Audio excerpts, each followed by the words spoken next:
Alhamdulillahirabbil alamin. Wassalatu wassalamu ala asyrafil anbiya'i wal mursalin. Sayyidina wa maulana wa habibina wa syafiina wa ala alihi wa ashabihi wa sahabatihi ajma'in. Allahumma salli ala sayyidina Muhammadin tibbil qulubi wa dawaiha wa afiyatil abdani wa shifaiha wa nuril absari wa diyaiha wa ala alihi wa sahbihi wa sallam. Salah satu doa yang sangat masyhur di kalangan kita umat Islam dan semua ulama sepakat tentang doa ini disebut dengan doa sapu jagat. Doa ini memang sangat pendek, tapi ketika kita membaca beberapa riwayat yang berkaitan tentang doa ini, maka doa ini sebenarnya sangat agung, di mana di waktu-waktu tertentu kita sering membaca. Bahkan hampir semua doa yang kita lakukan setiap selesai sholat selalu ditutup sebelum membaca suratul Fatihah. Doa ini kita baca Rabbana atina fid dunya hasanah wa fil akhirati hasanah wa qina azabannar. Biasanya di penghujung doa kita gunakan doa ini. Sebenarnya kalau kita melihat teks doa ini itu biasa. Tapi ulama dalam tasawuf itu tidak memahami doa ini sebagaimana yang biasa kita lakukan. Karena ternyata doa Rabbana atina fid dunya hasanah wa fil akhirati hasanah wa qina azabannar, bagi ulama tasawuf itu dianggap sebagai doa yang sebenarnya tidak ada isinya. Ini sama dengan kertas kosong yang diserahkan oleh Allah kepada kita. Atau istilahnya, doa ini adalah cek kosong. Jadi kalau orang baca saja doa ini, itu dianggap doa ini tidak ada isinya. Itu kosong, Pak. Makanya disebut sapu jagat. Karena semua isinya dunia itu bisa dibawa ke situ. Jadi itu belum diisi. Allah tidak mengisi doa ini. Rabbana atina fid dunya hasanah. Kebaikan apanya dunia yang kita minta. Itu kan tidak ada isinya di situ. Itu kan masih kosong. Maka jangan biarkan kosong. Mesti diisi di situ. Kenapa dia doa pendek tapi sangat istimewa? Karena itu kita disuruh isi di situ. Di dunia hasanah. Kalau minta jabatan, minta di situ. Itu kan belum ada. Di dunia hasanah, wa fil akhirati hasanah, wa qina azabannar. Kan 3 tempat itu. Di dunia hasanah, 1 tempat. Wa fil akhirati hasanah, juga 1. Wa qina azabannar, juga 1. Jadi kalau misalnya begini, minta jabatan di dunia hasanah, kemudian nanti wafil akhirati hasanah, usahakan minta juga di situ. Artinya, jangan sampai yang kita minta di dunia ini justru menjadi musibah di akhirat. Jadi seakan-akan bahasanya begini, ya Allah berikanlah aku jabatan ini. Tapi jabatan ini jangan sampai menjadi kecelakaan untukku di akhirat, disiksa. Dan jangan engkau membuat saya tersentuh api neraka gara-gara jabatan ini. Seperti itu. Jadi fid dunya hasanah wa fil akhirati hasanah wa qina azabannar. Jadi kalau orang baca doa ini dan tidak singgah, ulama tasawuf itu mengatakan itu kosong, tidak ada isinya. Makanya kalau orang baca itu Rabbana atina fid dunya hasanah wa fil akhirati hasanah wa qina azabannar, kita yang pernah belajar di tasawufnya ini memastikan bahwa orang ini belum tahu bahwa doa ini cek kosong sebenarnya. Makanya di situ kita singgah. Rabbana atina fid dunya hasanah, isi di situ. apa yang kita minta. Baru wafil akhirati hasanah, minta lagi tadi yang kita minta itu supaya menjadi kebaikan di akhirat. Kemudian wakina azabannar, kita minta supaya tidak disentuh api neraka gara-gara itu. Nah, makanya Guru tak bilang, ulama-ulama kita itu mengatakan doa ini pendek, tapi banyak orang tidak tahu. Makanya disebut cek kosong, karena belum ada isinya. Jadi sebenarnya Allah meminta kita untuk mengisi di tengahnya itu. Apa yang kita minta? Kalau anak, ya minta di situ. Kalau istri, minta di situ. Kalau ada utang tidak bisa selesai, minta di situ. Kalau ada usaha, minta di situ. Sebenarnya di tengah-tengahnya itu. Dan itu kan juga dianjurkan, ada ulama menganjurkan untuk dibaca pada saat khatib duduk di atas mimbar untuk mengambil khutbah kedua. Ada juga yang membaca itu untuk memohon cepat. Karena itu Rabbana atina fid dunya itu disebut sapu jagat, karena memang seluruh isi dunia ini apa yang kita butuhkan.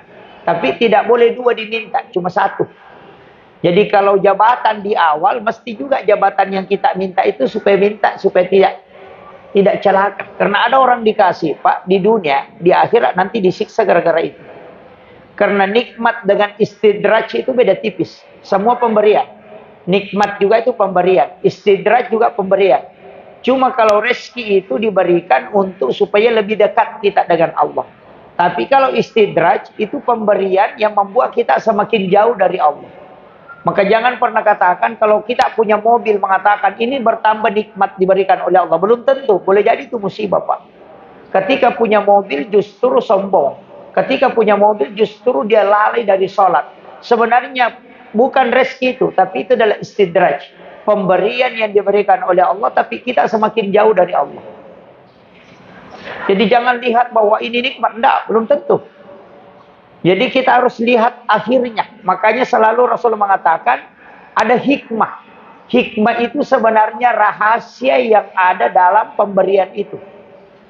Kadang-kala kita mengatakan, waduh ini musibah saya kena penyakit, tapi justru itu adalah nikmat. Kenapa? Justru penyakit itu nanti mendatangkan hal yang baik. Sering saya mengatakan, kadang-kala orang, Pak, kalau suaminya, keluarganya baik-baik saja, itu tidak ibadah. Tapi ketika ada musibah yang menimpanya, baru dia sujud. Sebenarnya itu bukan musibah. Cuma itu cara Allah memanggil dia, karena nanti dia mau datang kalau dalam keadaan susah. Jadi itu bukan musibah. Jadi jangan pernah menganggap segala sesuatu itu ini adalah musibah ketika tidak mengenakan. Itu belum tentu. Bahkan ada orang yang Allah tidak terima doanya sengaja. Karena Allah tidak ingin kalau dia tidak datang lagi. Begitu. Sama aja dengan kita. Kalau ada cucu kita mestinya dikasih kue satu kaligus. Tapi kita sengaja kasih sedikit-sedikit. Supaya dia bolak-balik. Allah juga kadang begitu. Atau dijanji, ada anak-anak datang, cucu kita datang, minta, bilang, tidak. Nanti sore piku kasih, kau datang lagi sore, nanti malam piku kasih. Kenapa? Karena kita ingin kalau dia balik-balik ke kita. Karena kita sayang. Allah kadang begitu, karena sayang kepada hambanya meminta, dia tidak kasih. Padahal Allah sebenarnya bisa kasih, cuma dia tidak kasih. Kenapa? Allah tidak ingin kalau dia semakin jauh. Nanti kalau dikasih, lupa. Ya kan banyak orang begitu, Pak. Minta ini, sekalinya dikasih sudah tidak sholat. Waktunya masih jual-jualan kecil, jual di warung, masih ke masjid. Sekalinya buka usaha, tidak pernah muncul di masjid. Sholat Jumatnya pun nanti orang mengatakan barakallahu baru masuk ke dalam. Itu kan bukan nikmat, itu istidraj. Nah, kadangkala ada yang kita alami ini, kadang kita anggap mengatakan, waduh, ini mas kayaknya musibah yang diberikan oleh Allah. Oh tidak. Kadangkala Allah men-setting sesuatu itu, Pak, supaya kita doa tak diterima. Saya kasih contoh. Orang yang dianiaya, orang teraniaya istilahnya. Orang yang disakiti, itu doanya mustajab betul. Jadi kalau ada orang istilahnya menzalimi kita, itu pintu langit sudah terbuka. Sebenarnya kezaliman orang ke kita itu jangan dilihat.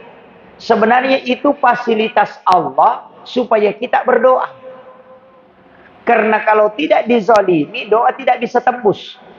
Tapi nanti terzalimi baru tembus. Kadangkala kita kalau terzalimi, langsung doa balik, mudah-mudahan kau celaka. Padahal itu bukan tujuannya. Ketika kita terzolimi, maka bersyukurlah. Kenapa ulama sufi ketika dia dihina betul, itu justru bersyukur. Karena dia mengatakan ini fasilitas yang diberikan oleh Allah, supaya waktu kesempatan doaku bisa diijabah. Dan begitu. Kadang-kala kita kalau dihina, dicaci maki, orang langsung mencaci balik. Oh ini kau juga, mudah-mudahan kau celaka, mudah-mudahan kau mati cepat, mudah-mudahan. Kan biasa begitu. Padahal sebenarnya Allah bukakan fasilitas ke kita, supaya kita berdoa. Makanya ketika ada yang menzolimi, jangan hiraukan yang menzolimi itu. Jangan hiraukan. Kita harus kembali kepada Allah, bahwa inilah kesempatan saya bisa meminta. Begitu, sama aja sekarang Pak. Kadang ketika orang dia niaya, kemudian dipiralkan, langsung dibantu oleh pejabat. Gara-gara viral itu kan begitu. Sama aja dengan orang yang terzolimi. Ketika dia terzolimi, gunakan untuk berdoa. Jangan doakan orang. Mestinya berterima kasih kepada orang yang menzolimi kita. Terima kasih kau sudah zolimi saya. Karena gara-gara kau zolimi, Allah membuka pintu langit untukku. Begitu aja Pak. Itu kalau itu dipakai, itu enak sekali itu. Kadang-kadang kita jengkel itu karena terpengaruh dengan itu. Mestinya jangan terpengaruh, karena hikmahnya ini tadi. Allah ingin membukakan pintu doa, pintu langit. Sudah terbuka pintu langit, kita berdebat di bawah. Mestinya naik ke minta ke atas. Kan begitu. Dicaci oleh manusia itu Pak tidak mengurangi pahala kita. Kan begitu. Disanjung juga tidak menyambah pahala kita. Tidak mungkin. Dipuji tidak mungkin iman bertambah. Dicaci tidak mungkin juga iman bertambah. Tapi kalau dicaci kita bersabar, bertambah iman. Kalau dipuji kemudian kita bangga, justru iman akan hilang. Kan begitu. Jadi kehidupan ini sederhana aja sebenarnya. Jadi serahkan, makanya kita selalu mengatakan inna sholati wa nusuki wa mahyaya wa mamati lillahi rabbil alamin. Kembali. Jadi doa Rabbana atina fid dunya hasanah. Singgah. Minta apa yang kita mau minta.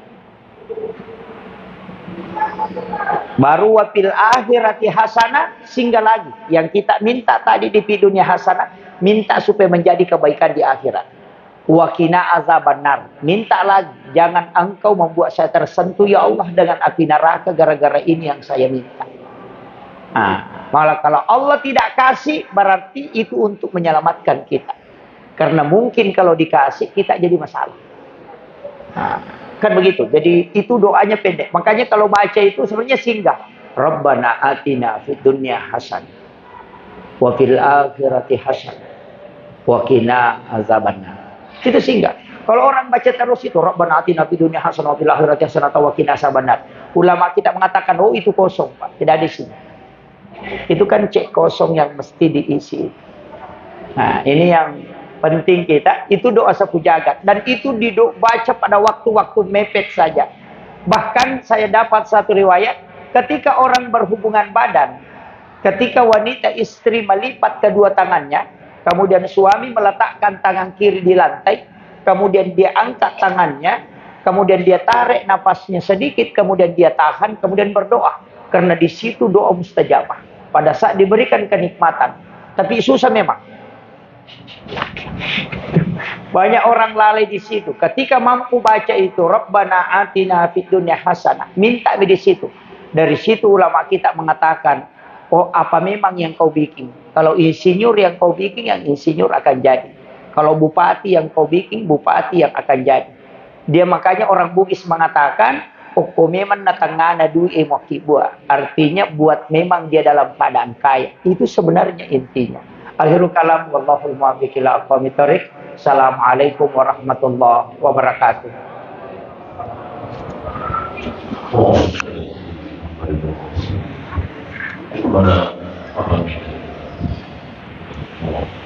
Allah